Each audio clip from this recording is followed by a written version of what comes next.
Annie. We're going to read a book together today. Please make sure to follow my pencil as we read because I'm going to be tracing along every single word and every single sound that we read. And the more you practice that, the connection between the words and the sounds that the letter patterns make, it's going to start getting quicker and easier.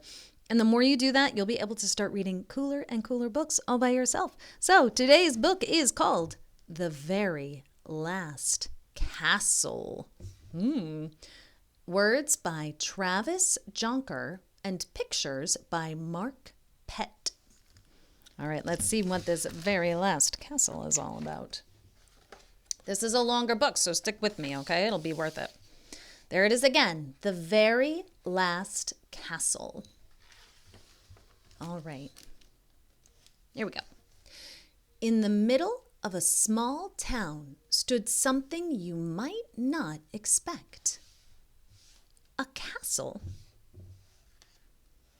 It was, in fact, the very last castle. There had been others, but over time they had all been taken down or fallen apart or been destroyed. All but one.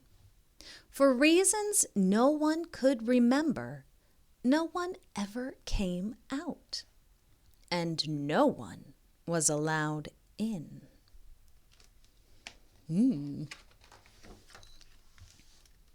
Up in the tower, the guard watched the townspeople silently pass by. Then there was Ib.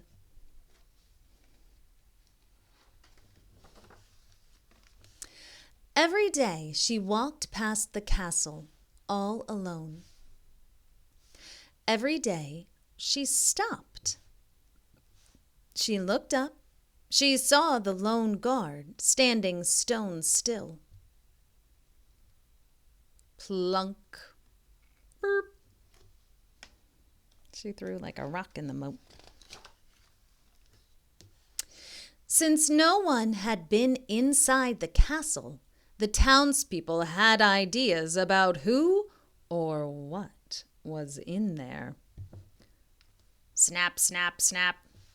Monsters, said Miss Wicks. So that's what she's imagining, right? Thud, thud, thud. Giants, said Alex.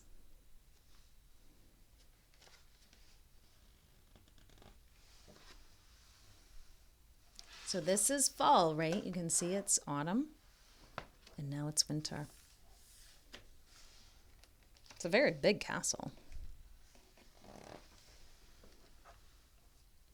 Hiss, hiss, hiss. Snakes, said Ib's grandfather. What season is it now? It's probably spring, right? And it's probably not a castle full of snakes, but I bet we'll find out. Maybe it's something terrible, Ib thought one day. But maybe it's something else. There she is, throwing her rock in the moat.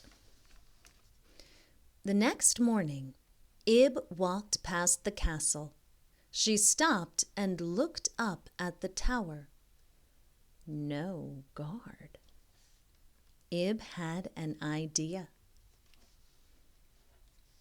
She floated across the moat, walked up to the door, and with all the strength she had, knock, knock, knocked.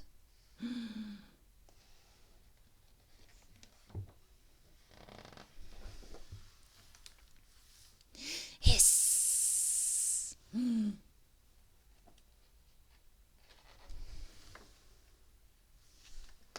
Ib didn't stop running until she was sitting in her desk at school, scared and out of breath.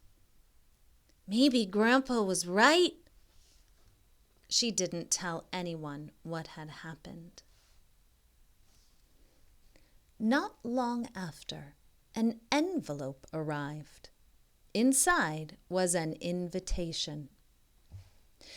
Your presence is requested at the front gate of the castle on Sunday at noon.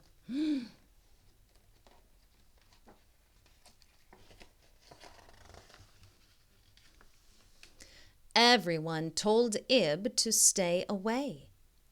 Monsters, said Miss Wicks. Giants, said Alex.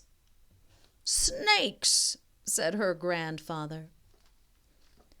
Maybe it's something terrible, Ib thought. Could it be something else?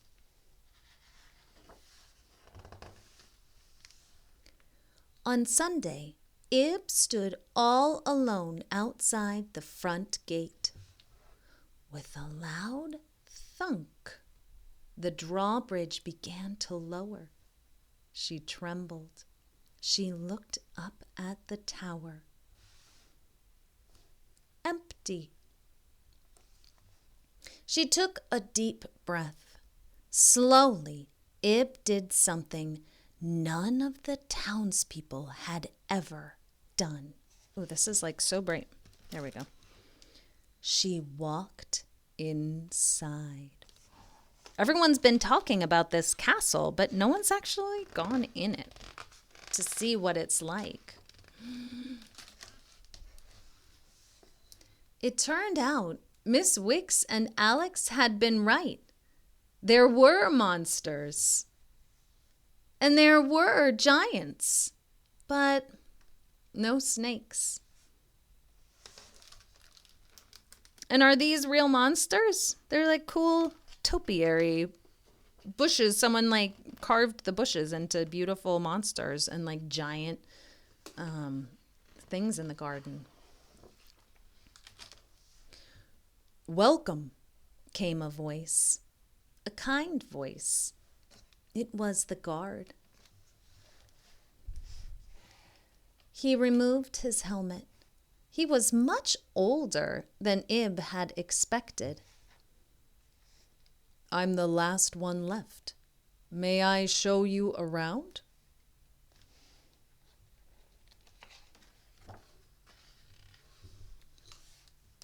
For the rest of the day, Ib and the guard, his name was William, visited every corner of the castle.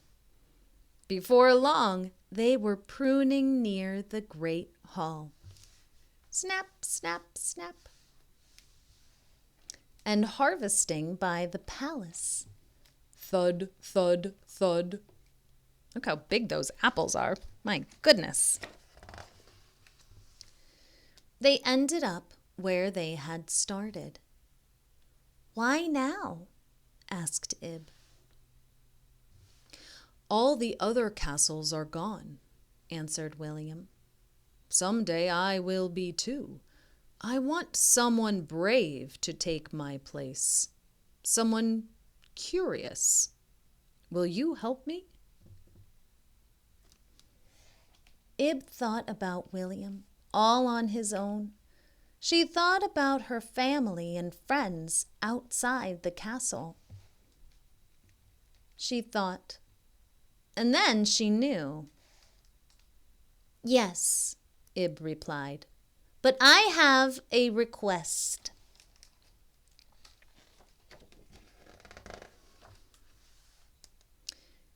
In the middle of a small town stood the very last castle.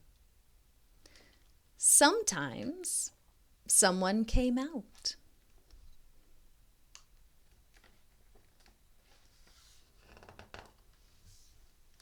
And everyone was welcome in.